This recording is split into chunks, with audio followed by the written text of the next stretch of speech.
Hey, what's up, everybody? Welcome back to the Dr. Quack podcast. Thank you for tuning in. Really appreciate it. Today, we are continuing on. I almost am referring to this as the Dr. Quack Chronicles because I am talking to a lot of people from the time frame of when I was wrestling, which would be the late 90s all the way up till 2013. And right now, today's guest, I have one of my former tag partners and at one time bitter rival. His name is Southern Kaos. Say hi to everybody. Hello. Yep, it's good to have you on. Thank you for joining us. Thank you. Yep, I got some great questions here. So here we go. This is what we're kind of curious on. I know you have a lot of great stories, but what made you get into professional wrestling? Watching it while growing up, on Saturday mornings, Nashville, thought I would get a lot of hot women. Hey, look at all these stars nowadays. Look at all these pretty women on their sides and all. I knew I wasn't going to get rich because I didn't have the physique to get, to make it big. I done it actually to have fun, meet new people, and I did that. I mean, you're a big guy yourself. I mean, you're 6'5", and you're going weight probably around 320. Well, back when I was actively wrestling, yes, I was around pushing 320 to 330. But now, since I've got lazy, I'm pushing the almost 500-pound mark. Wow. I guess I've ate too many honey buns and too many potatoes. that could definitely do it. You will definitely gain some weight from that. So who trained you? Gravestone. It was sort of odd how I met him. I was working at Hardee's in Cookeville, and lo and behold, he was, we got to talking about wrestling, and at that time, he had taken a break from it. And he said that he was going to start back. And I said, oh, cool. And they had a show at Hardee's Chapel. And he said, you should come out and watch. And I said, awesome. And I was hooked from that day forward. My mind was set to become a wrestler. And he trained me, and things went from point A to point B, and we're here right now. Wow, that is crazy. Great. I did not know Gravestone trained you. I remember I had my one of my matches with him. Me and Pop were in a triple threat, and Gravestone threw me into a post, and I'll never forget this because I landed in Paul Mother's lap, and I looked at her, and I was like, I'm sorry, and I fell to the ground like I was almost dying, I'll just never forget that. But, yeah, that's pretty awesome. So, who was your first match with? Gravestone. It was Gravestone. So, you were trained by him, and then you worked your first match. How did that go? Walk me through it. It went off. I was nervous. Backstreet. We were in the locker room, and he said, son, you need to calm down. He said, you're walking the paint off the floor. I was like, there's 150, 200 people out there, and I'm so nervous. He said, everything will be fine. Just listen. And I went out, and everything clicked. Everything went fine. Everything went great. A lot of the old veterans said, for it being your first match, we're very impressed. And that's one thing from the start. Gravestone always told me, always listen. Always have your ears open. And that's what I've, through my whole career, that's what I even would tell the new, the greenhorns. Listen. Listen, don't talk, listen. Even, I've been in it, well, I'm actually retired now. I was there for 15 years, and still to that time, I would still listen. I would let the vet, he led the way. But that's just the way I was trained. Yeah, I mean, that's it's what a lot of people don't do, I think, in this business much anymore. They'd rather just do what they want instead of listen to the veterans in the business. Correct. They want to get their high spots. They want to look like a god. And me as big as I am, I can put a 90-pound guy over, make him look like a god in the ring. But, that's what I was there to do. I was the vicious big guy, which I hated everybody. I hated the referees. I despised everybody. Then I had a soft side, and the crowd loved me because I was just like a big teddy bear. But if I was pushed to the point, he didn't want to cross my path. Oh, I remember. Yeah, I mean, you were a gentle giant. Correct. Good God. Yeah, there you go. I'm going to walk down memory lane here. So talk to me about Southern Extreme. Me and Justin Sane. Justin Sane. We were both young in the business. It was exciting. Actually, the person that got that team together was Rock Dog. Really, Rocky? He said, you two would make the perfect team. He said the Southern Extreme team. And we did. We were full of energy. We were happy to be together. We worked good together. We had, psychology together. And then he broke away, done his own thing, and I done my own thing. Then I got another tag partner, and that's mainly I was mainly in a tag team. I guess because I was a bigger guy. It was a lot of, it'd wear you out. You'd blow up easy. But it was fun. We had fun. I mean, it's wild. My first 3 years in the business, I did nothing but job. And my first match that I actually got put over was against Justin Sane. Right. Of all guys. They tell you, don't worry about how many matches you've won, how many matches you've lost. Yep. Still to this day, I don't know. Some people know how many matches they've been, they've won, they've lost. Hey, I'm not keeping a record of it. No. I'm not trying to set no records in the Guinness Book of World Records of the most matches. Yep. The main thing is to make the paying fans remember. They'll come back if they, for more and more if they remember. Make it stand out in their mind. Like Tom Davison told me, he said these fans work 5 days a week. They work hard. They want to come out on a Saturday night and let out what's built up in them. Let them scream, holler. I've been called some of the rudest things. It made my head spin, some of the stuff that I had been called. I got called one night in Livingston, Tennessee at the Joel L. Evans Center. I got called a son of a bitch by a Baptist preacher. Now, how odd is that? Oh, boy. It's like, well. I didn't know about that one. That was a classic right there. Good God.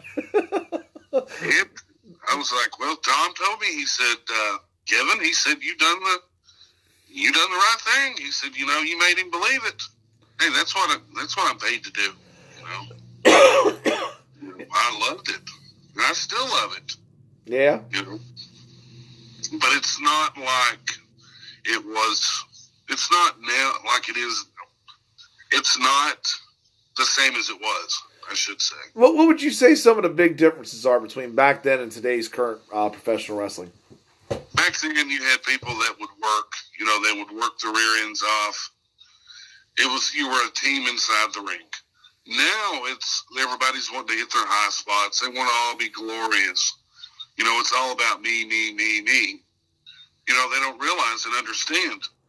You to get, there, you have to have your shoulders bent. You've got to lose sometime. You can't win everything.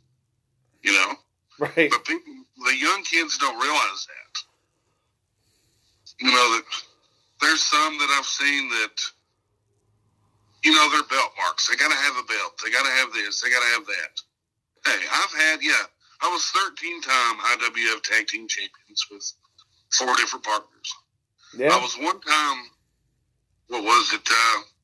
They combined the Mid-South title in the IWF championship together, and I was the first champion with it, which I beat JT Hott at the Toys for Tots. JT Hott. There's a name from the band. band. Of my whole life. And, it was against, a veteran, a well-respected man. He didn't, it was his ideal for me to carry the strap. He said, Kaos has busted his ass and never asked for nothing. And I was like, are y'all sure? Do you think I'm qualified to carry it? They said, you're more qualified than anybody in the locker room.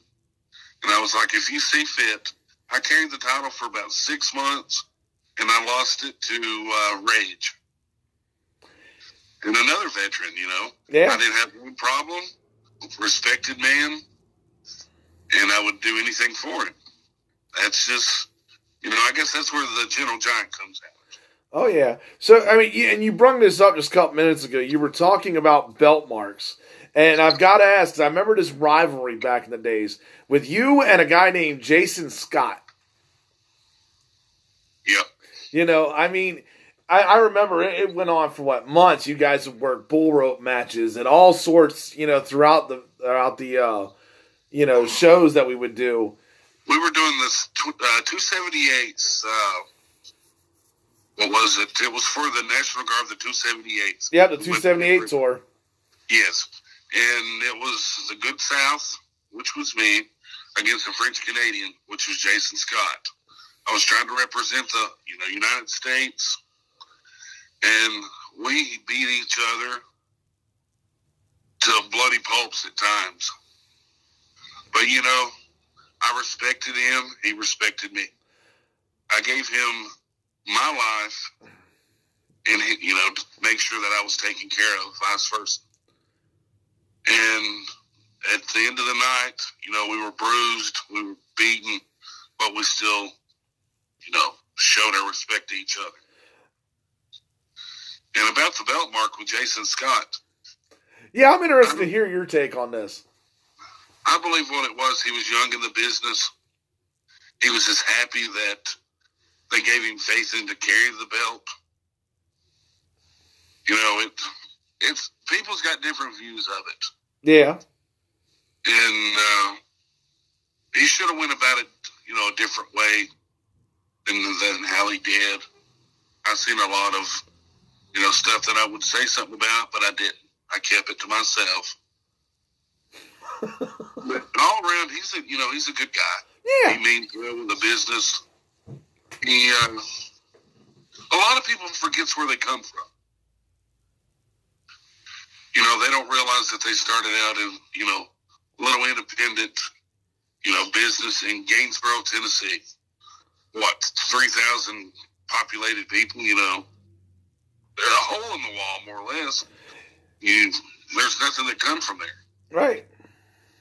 And now that they're high and mighty because they travel somewhere, further than Cookeville, Nashville or someplace out of the state. They think their poo don't stink. I'm trying to keep it sort of clean, as you can tell. Oh, I get it, by all means. They don't. Like with you, you're from Maryland. Yep. Of course you travel, You traveled many and many and many hours, coming from Cookeville to Livingston, Salina, when you were coming to the IWF. Yeah, I mean, I was in the Army at the time doing that, right out in Fort Campbell. You never forgot where you come from, though. Right. That's why, I have so much respect for you. You didn't forget where, you come from. You remember you started out small, you didn't have the big head. You got out there and you worked your ass off to entertain the fans. And that's what you done. You went to the fullest.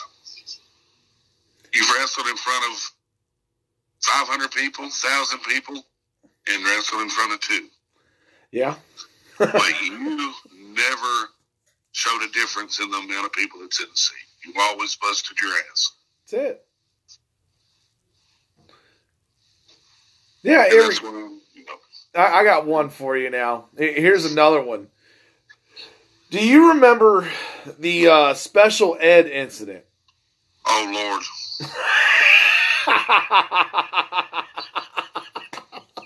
Cookeville, Tennessee.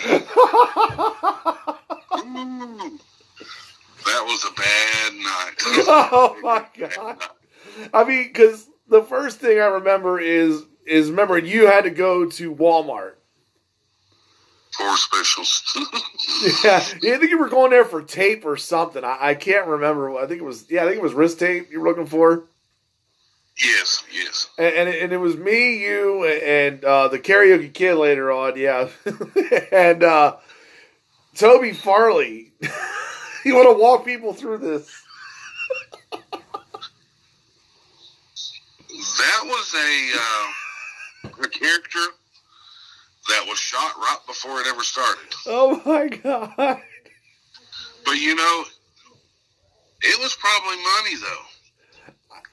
He could have made money on it. I think so. There's a lot of people that would get butthurt though about it. We had one lady that would come to the shows, and if you said the inappropriate word, she would break kayfabe and just go off. For no reason. She didn't. But she needed to understand. Hey, she just got bought. Yeah. By one word, she just got. And that's where the whole special ed deal. She was very. I don't know. It was. That was a scary night. I mean, it was you and I in a match, and he comes out there, and I'll never forget it. Like they took a Snickers bar, I believe it was, and wrapped it up in toilet paper, and then hung it out the back of his pants. Oh my goodness! I remember that, and and he got on the ring apron, and he's going, "I got your receipt. I got your receipt." He was good. He was. I mean, to his credit, he did what the boss asked him to do. Exactly. And you'll see some people, they'll go, "No, I don't want to do that. I'll draw too much heat. I'm a little scared to do that." He wasn't scared. Exactly. He knew it was going to happen, but he was a man for the job. Yeah. He's definitely another one I think that will end up being on here that will want to talk about his days in this area and other things. But here you go. This one, what I think is the coup de grace that describes everything. Whenever I think of you, it would be you and Gypsy Joe. When I worked Gypsy Joe. Yeah, how did that go down? I come into the locker room and Chris Cash looked at me. He said, "Kaos," he said, "I've got your opponent tonight." And I said, "Well, who is it, Cash?" He said, "It's Gypsy Joe." And I said, "Quit bullshitting me. No, you're full of shit." He said, "Would you like to meet him?" I said, "Sure." And I walk into the locker room, and there's sitting Gypsy Joe. I was like, "Well, hell, I guess my dream's coming true." And Jake Mulligan, they were me about it. They said, when you hit Gypsy Joe, make sure you hit him. Make sure he feels it. I was like, okay. They thought I was going to get tore up. They didn't think I would live through with it. When I first punched him, my first punch, I busted him wide open. After that point, it was so smooth until he kicked me in the nuts. And I could have swore my nuts were up by my Adam's apple. Oh, yeah, but he was only 5'8", Yeah, he was, but for his size, he was one tough man. Oh, yeah. Oh, no doubt. I mean, according to what I heard, now you may be able to confirm or deny this, I think I was on the other side of the locker room, somebody told me, and they said that he came up to you and he said, "You better hit me, MFer, or I'm going to hit you, MFer." Yes, they say that once he smokes a little bit of pot and starts shooting Jack Daniels, you better watch out. And that's what he was doing. He was sitting there. It was sort of funny. Curling Sharp made chili that night. He was eating a bowl of chili and taking shots of, Jack Daniels. And they said, "You're in for it." Yeah, I thought I was too. I was really, that's one of the worst. I think I was more nervous that night than I was my very first match. Because you can ask people, I'm stiff. I'm not lying at all. Yeah. I'm thinking to myself, what happens if I break this old guy's hip? I'm going to be the most hated person in professional wrestling. And Joe was probably about, what, in his 70s at that point? Exactly, yes. But going back to when he kicked me in the balls, Denny Ray had walked out with me as my manager at that time. Yeah. And he rolled over to me. He said, "Are you all right?" I said, "No." He said, "I'm not going to massage your neck," because he said, "I can see your nut sacks hanging up there." I was like, "Yeah." But, the Gypsy Joe, he beat me. Me and the referee got into it. As you know, I hate referees. Yeah. The referee pushed me, and Gypsy Joe, the veteran he was on all fours behind the referee, and the referee pushed me over him, and he rolled me up, pulled my tights and all, rolled me up, 1, 2, 3. And I was like, "You cheated." The referee said, "I didn't see nothing." "Of course you didn't. You were in on it." Now that ref, I'm telling you, he always end up screwing somebody. Yeah, that's why I hated them. I hated the referees. But we had I had a series of matches with, he was one of my idols. That was Moondog Max. Yeah. From Cleveland, Tennessee. And, Lord, please be with him. He's battling cancer. He's not doing very well. But he, every time he come to the IWF, he didn't want to work nobody else, but he wanted to work me. He's always, for some reason, he always wanted to work me. And we fought all over the place. Crossville, Tennessee, he knocked me across the big muddy patch of dirt and all. Threw me in a dumpster. But, people said, why do you like that stuff? I'm showing him respect, and he's showing me respect. I loved it. He was an awesome guy. He wanted to take me under his wing when he first came to the IWF because he's seen that, he's seen something in me, I guess, that I didn't see in myself. But, yeah, we beat each other. He hit me in the head with that old bone.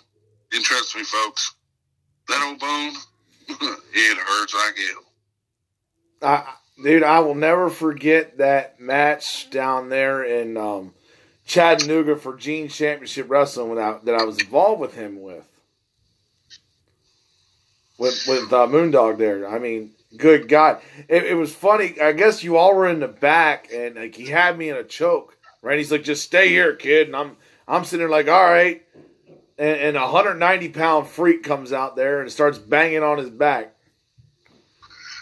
Trying to get him off of me. I'm telling you, I was like, thank God he was there because, the guy that was shooting with me in the ring, had no clue. I was just like, dude, trying to work a match. Said, "Who trained you?"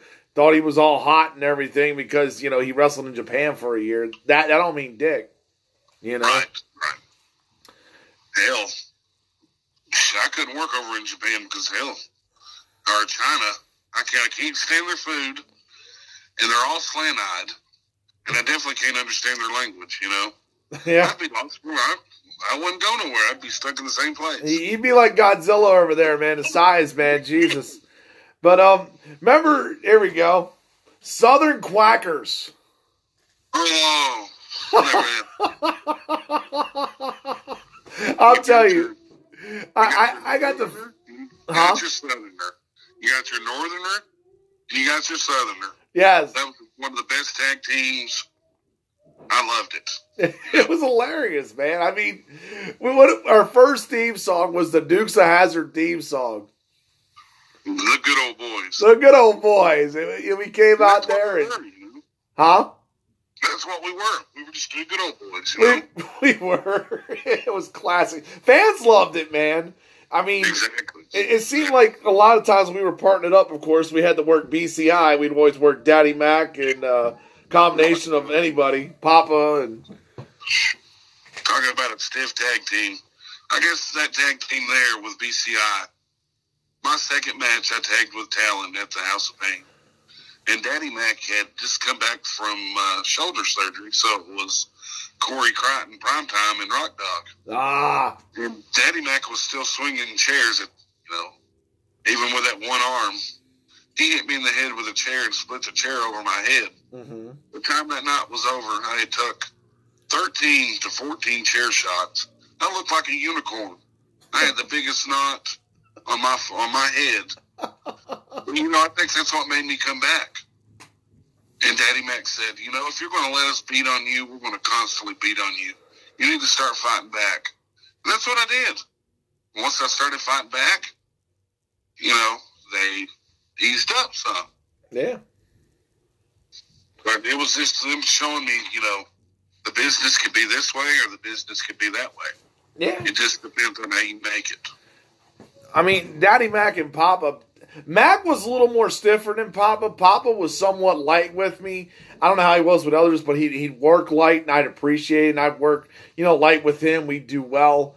Mac was a little more stiffer, so you had to be prepared. Like, I'll never forget when he took me up and draped me over the top rope like a slingshot, and I hung there, and I felt like my hips were getting ready to pop, just landing right on top of him. But, man, he was tough, man. I'm telling you, Mac. But he would sell and make you look good like anybody else. He was really good at that. And his chops. Woo! Yeah, he'd light you up. His chops were actually, I would compare them to Gypsy Joe's. Yep. He would tear you up. But, he would expect you to do the same to him. Exactly. It's 5 feet from the fans. Fans are 5 feet from us. You don't want them coming out there going saying, oh, this looks fake. This looks so bad. You want to get that reaction of, hey, did you see that? Exactly. It's important. I'll tell you a funny story. Go ahead. We were down at the House of Pain one Saturday, and actually it might have been one Sunday. Me and Gravestone was down there working, and Rick Storm come in, and he said, have you learned how to do suplexes? I was like, yeah, but I want to release them on. He said, let's work on suplexes. I was like, okay, cool. He said, this is what we're going to do. He said, I'm going to give you this folding chair. He said, I want you to suplex this folding chair. And he said, you'll realize if you make a mistake. Well, it didn't take me too long to make a mistake because the first one, the chair hit me right square in the face. Ooh. Which that was a good way to learn. If the new guys would learn that way, hey, it'd show them real fast how to do it right. But I had a problem. I would have a release snap suplex. And I would tell the guys, you don't have to really jump with mine. If you do, I'll sling you. Little Daddy Tony Dalton, we were at the bar show here in Cookeville. And I had him in the corner, and I slung him to the next corner and dislocated his knee. Ooh. I told him, I said, you're not supposed to jump. No. He said, I forgot. But, that hurt me because I felt like I hurt him. But it was actually an all due deal. It was his own fault for not listening. Yeah, I mean, what do they say? About 99% of the injuries in the business are usually caused by yourself? Correct. I mean, that's just the way it kind of goes, man. We've all experienced them. But here we go. So I'm gonna finish up here with a little bit of stuff here. I got word association. Okay. I'm gonna give you a name, and you can feel free to talk about it. There, give me like your best thought that describes this person. Okay. Okay. All right. First one I'll go with is Jake Mulligan. He was like a grandfather to all the young kids, young guys starting out. If you ever needed help with anything, he was right there. There'll never be another Jake Mulligan, by far. Well respected and well missed. Definitely. Yeah, he was so hilarious on commentary. Just talking to him backstage was awesome. He was a trip. Yeah. He always had you laughing. If you were in a bad mood, he'd have you laughing. Exactly. And his cologne smelled like a 3/4. The women loved him. The women loved him. Women did love him. Good God. Okay. Yep, Tom Davison. He's gone too early. He was my father-in-law. Yep. And he was gracious enough to. I was financially not able to pay to become a wrestler, to train and all. And Tom set me up on payments. And I remember my first one, he said, "Give me $30," and he said, "You start," which I did. And I was going to pay him, that every time I trained. He said, "No, don't worry about it." He said, "I see you have heart." And I was like, "Tom, that's not right. You're running the wrestling." And he said, "I don't care." He said, "I'm willing to help people." And he would go out and hang flyers, even when he got real sick, closing part of the IWF. He couldn't even set up, but he would still, try to promote the show for the guys. He wanted the IWF to succeed for the guys. But he had a heart of gold, and like with Jake, there'll never be another Tom Davidson. Yeah, definitely. Yeah, I mean, he gave a lot of people breaks, including myself, for sure. Let's see who we got here. Toby Farley. I was there when he first started. He would actually ride with me to some of the shows when he was first training. Sometimes people's got different views. Sometimes I believe he forgot where he come from, because people tried to get him to do, like Jake's benefit show, a couple other benefit shows he said he couldn't do. And he would go elsewhere to wrestle there, but he wouldn't even, people that he grew up with that helped mentor him, he wouldn't help them out, but he would, go to East Tennessee to do theirs. And that sort of pushes me away. He's a good kid. He means well. But that's sort of where I was getting at about some people forget where they come from. Yeah. And that's just, I mean, I love the kid to death. I wish him all the best in the world. But you've got to remember where you come from.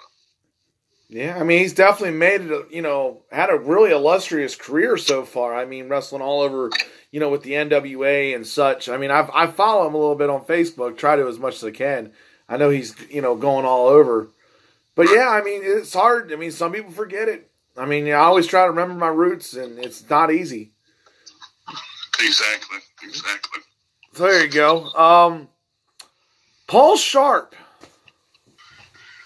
Oh, my goodness, Paul. He means well.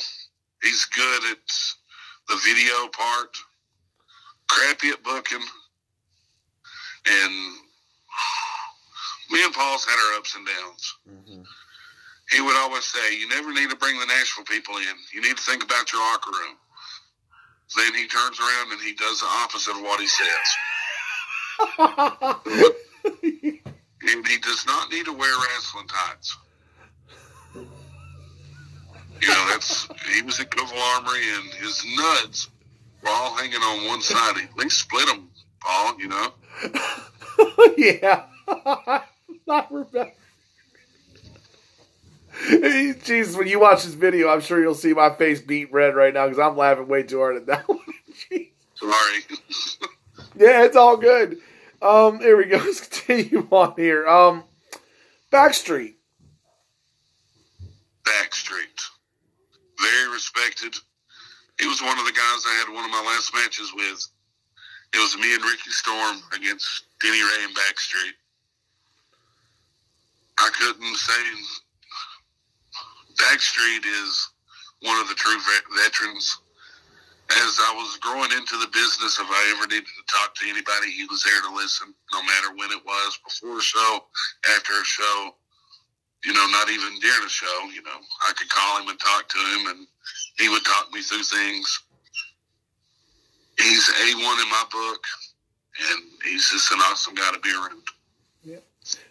All right, I've got two more here for you. Ready? Yep. Chris Cash. He's a Fruit Loop, but you give him a microphone, and he can turn the crowd around. and he's got them right in his hands. He's one of the best heel managers, actually, babyface or heel. He can say one word and have the crowd hate him. But he can say one word and have the crowd to love him. He's got it, and he don't realize it. Yeah, I mean, he was a very talented manager. I mean, working against him and having him at one point as my manager, I mean, it was, you really felt it, like being, under him as far as, being the wrestler coming out. They were thinking Hohenwald doing a bar show, I believe, one night. And he was talking to a lady during the show, and he told her something about keeping America beautiful. He was doing his part, and why don't she do her part? Stay inside. The woman chased him around the ring with a knife. Come to find out, she was a bar owner. Oh man! Yeah, no. When you have that much heat, they're trying to kill you. You've done something right. But the business is missing out with a Chris Cash. He's, one of the top indie managers by far. Yeah, I mean, he was on top of his game. I mean, he knew what to do. He really did. Exactly. So my final one, here we go. Mike Promo. Can I play the fifth? You want to play the fifth? You don't even want to mention anything about him. No, what it is, man, he's good for, he's good with booking, good with storylines, but he's a major cocksucker. I hate to say it, I'm going to put it out blank. He thinks it's all about him. Mm-hmm. It's all about homo promo. But he believes when he gets a greenhorn in the ring, it's his job, to stretch him, to, beat him where he won't come back. And that's not what it's about, And I've been in the ring with Mike. Loved every minute of it. But I wouldn't trust him with my life, for anything. I wouldn't. He's the devil. But when it comes to the business, he's very good. He knows his stuff. Oh yeah, I mean, a true student of the game knows the ins and outs. But, So here you go. Here's my final question before we wrap this up here. Any advice you want to give to anybody thinking about entering the wrestling business? Just listen. That's what God gave you ears for, to listen. No matter if if you stay in the business 50 years, remember, listen. It's better than, you'll have a lot more success by listening instead of mouthing your own opinion. But yeah, that's, it was pounded in me to listen. Always have your ears open. Because in the ring, you never know when something's going to happen. The ring could shift, a board could pop up, and you're wanting to listen to the referee and listen to your opponent, because they can let you know things like that. If you're not listening, you're worried about something else. Somebody could seriously get hurt, even killed. But yeah, just, make sure you got your ears on and listen, and find a good trainer, and just take your time, build your craft of what you want to do. But the main thing is listen and respect the veterans, the people that's paved the way. All right. Well, thank you so much for tuning in, everyone. I'd like to thank my special guest here, Southern Kaos. Truly one of the good friends that I've had in this business, a good man, and one great worker. I could definitely say that. I want to thank you so much for tuning in, and tune in next time because I have another guest coming here next week. Thank you, guys.